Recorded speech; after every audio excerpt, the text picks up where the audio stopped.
Yo guys, how are you doing? This is Rob of Rule of Two Review. Welcome back to the channel. And today, for the first time in a very long time, I actually have two pieces of news that I want to discuss with you. So yes, it's been a long time since I've discussed more than one main topic on a video, but that's kind of how today is playing out. There seems to be a lot of random gaming news just popping up all over the place, which is great, obviously, and always exciting. And for myself, I felt like there's been kind of a news drought for about a week or two. I've been struggling to find anything kind of really relevant to talking about because I do like discussing big stories as they break and kind of giving my opinions on them.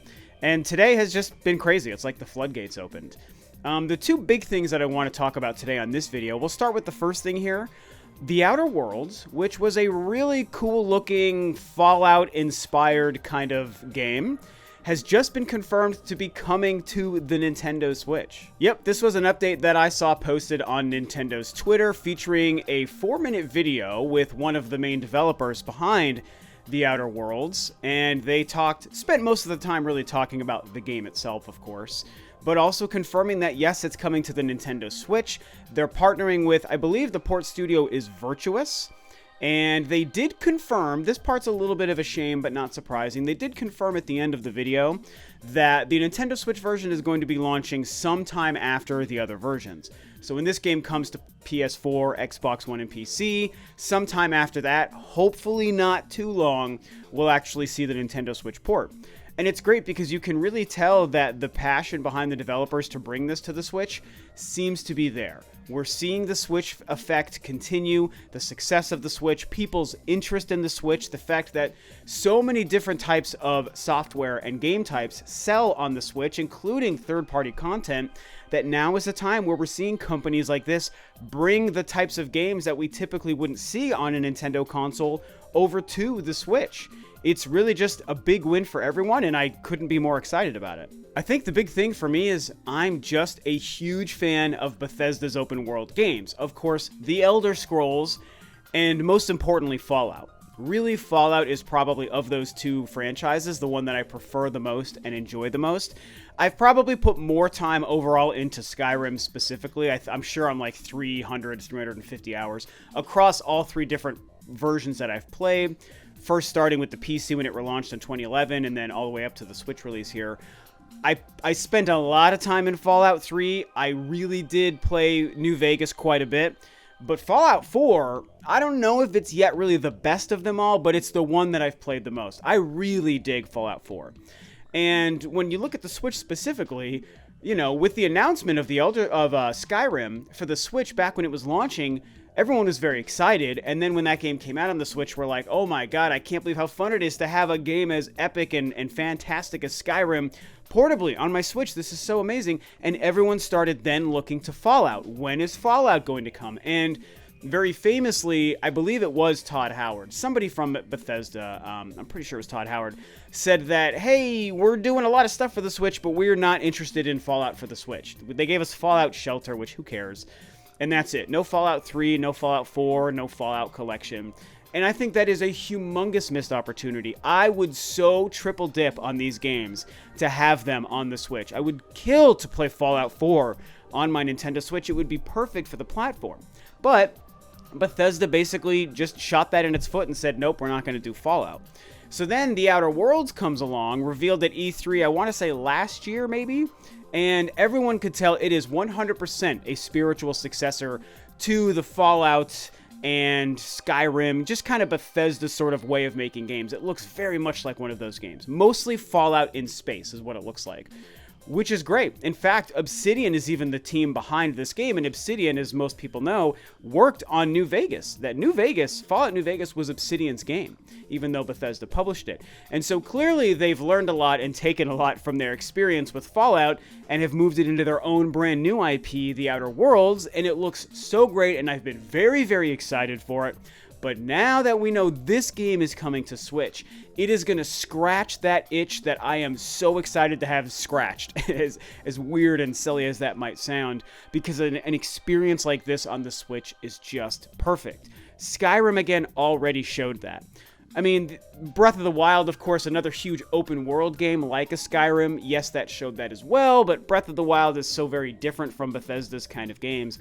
It's really more a Skyrim comparison. Skyrim works on Switch. That open world is fun to play portably on the Switch, and so when you look at a Fallout in space kind of game like The Outer World, we now have reason to believe it's also going to work extremely well on the Switch. And again, if you haven't watched this video that I saw posted on Nintendo's Twitter, it might be on their YouTube channel by now. I haven't looked yet as of the time of recording this, but either way, you should definitely watch it because at the end of the video, the fellow speaking, I can't remember his name, I'm sorry, you can tell how excited he is about having a game like this on the Nintendo Switch. He talks about his excitement, even as a game developer and as a game fan, to have these huge, epic console quality experiences portably on the Switch. He just talks about it like it's the coolest thing in the world to him. And, I mean, let's be real, it is the coolest thing in the world. That's the appeal of the Switch, right? That, yes, you're playing these great games on a TV like you would with any other console, but you can also then just pick that sucker right off its dock and you're playing the same huge, epic, great experience in your hand. And he loves the fact that you can do that with the Switch, and he seems to be very excited and passionate about the fact that his game he's working on is also now coming to the Nintendo Switch. And I think that it's almost rare to see something that genuinely passionate. He could be faking it, but he doesn't seem like he's faking it, and that's why I'm really excited about it. It just seems like he and the team behind this game love the fact that they can do this. They're excited about it for their own experiences as well as to bring it to people. Also, let's be real, they know that there is a huge sales opportunity here and that the Switch version is just going to net them that much more money and profit because they, like I've said before, and so many other developers are seeing that there is a lot of success to have on the Switch. Finally, we're in an era where people aren't ignoring the Nintendo device of the day. They realize it's a console that sells, it's a console that people love, and it's a console that people buy their games on. And so it's just, I mean, I made a video about this recently about, I don't know, the third-party doors being blown open on the Switch or something. I can't remember how I titled that video, but basically talking about this, that the Switch has changed the game for third parties in Nintendo, and it's really exciting to see. I think The Outer Worlds is going to be a perfect match for the Switch, provided it's a quality port, and I believe it will be a quality port. I think people are going to love it. People are going to buy it. This game is just going to be so great, and I couldn't be more happy about it coming to the Nintendo console. Now, the other huge piece of news I want to touch on really quickly is also very exciting. We're talking about a massive milestone made. The PlayStation 4 has officially, according to The Verge, has officially passed 100 million units, thanks to selling over 3 million in the second quarter, which ended in June. So here we go. We have another console, I believe the fourth ever, if I'm not mistaken, to pass 100 million units. Obviously, the PlayStation 2, the Nintendo Wii, and of course the DS and 3DS family, whatever that kind of breaks down. I think it's the DS family, all passing 100 million units. And what's also crazy about this, not only has the PlayStation 4 finally passed 100 million units, which the writing has been on the wall for that for probably about 2 years. We all knew it was going to happen eventually. It's also the fastest console to ever do so, doing it faster than the PlayStation 2 and the Wii. So, massive congratulations to Sony. I think this is absolutely huge news. I'm very, very happy to see it. And it's really the perfect time for Sony to have this happen. I mean, Sony really, they just nailed it this generation, you guys. The PlayStation 4 era for Sony has been just probably not their strongest ever, because obviously that's the PlayStation 2, but right behind that is the PlayStation 4. They've done so well with this thing.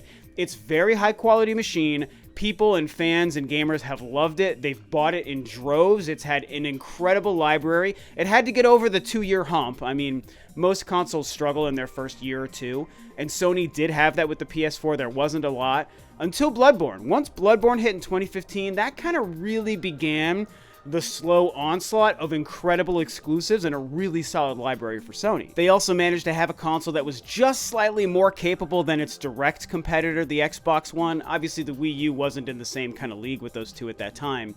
but it was just a little bit better than the Xbox One. And the Xbox made just enough mistakes early on that Sony had an early on lead. All of the ports coming to both consoles were always running and looking better on the PlayStation 4. And so they had great sales, great exclusive library, the perfect amount of power to trounce its competition.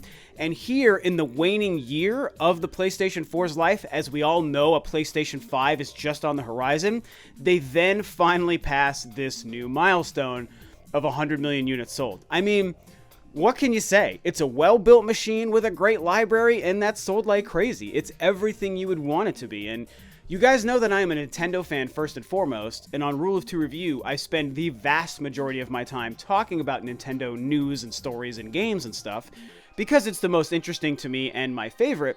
But make no mistake, I love Microsoft and I love Sony. I think the PlayStation 4 is an incredible console. Definitely a top 10 all-time console without question.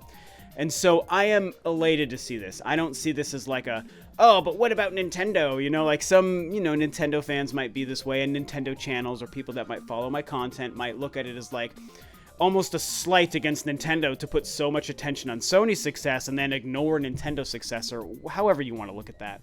And I don't see it that way. There's enough success to go around. There's enough praise to go around. Nintendo gets all the praise it needs for its great sales 2.5 years in of the incredible Nintendo Switch and all of the great games coming out on it. I mean, the first story in this video was literally me gushing about that.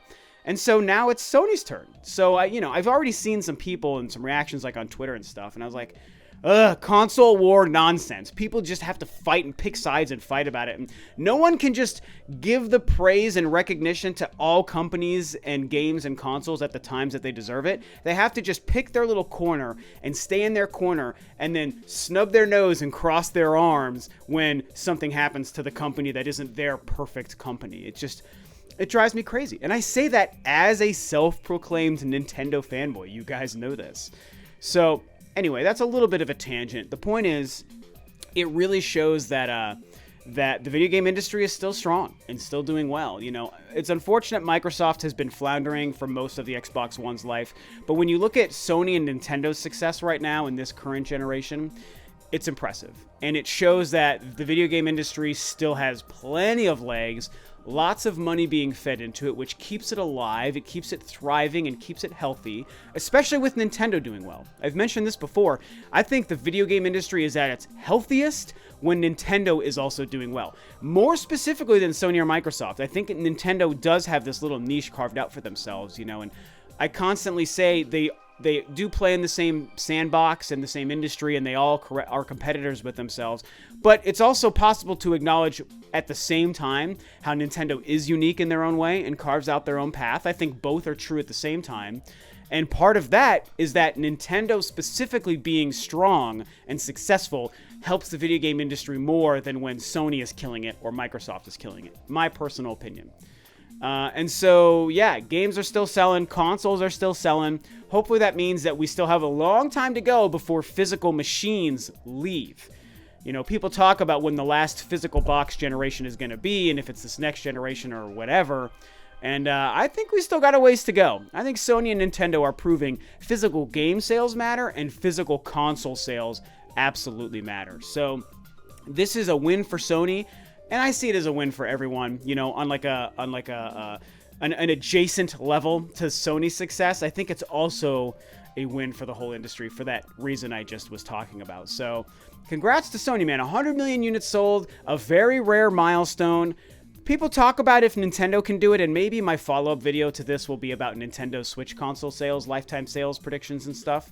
But as far as we see it right now, congrats to Sony. Well-deserved, amazing console, and yeah, good for them. So that's it for today's news updates and topics. Hopefully you guys kind of enjoyed me talking about two stories in one video. I used to do that way back in the day all the time, but the last several years I've really enjoyed just riffing for 15 minutes on one topic. But this is exciting, man. Outer Worlds on the Nintendo Switch, can't wait. I hope it's coming sooner than later. I hope it's just like a month or two delay beyond the other versions, but we still have to wait to find out what that information is. And Sony killing it with the PlayStation 4. Another milestone past 100 million units. Great news for them, great news for us. And that is going to be it for today's video. So thanks, of course, as always, for tuning in, guys. This is Rob of Ro2R, and I'll catch you next time on another video.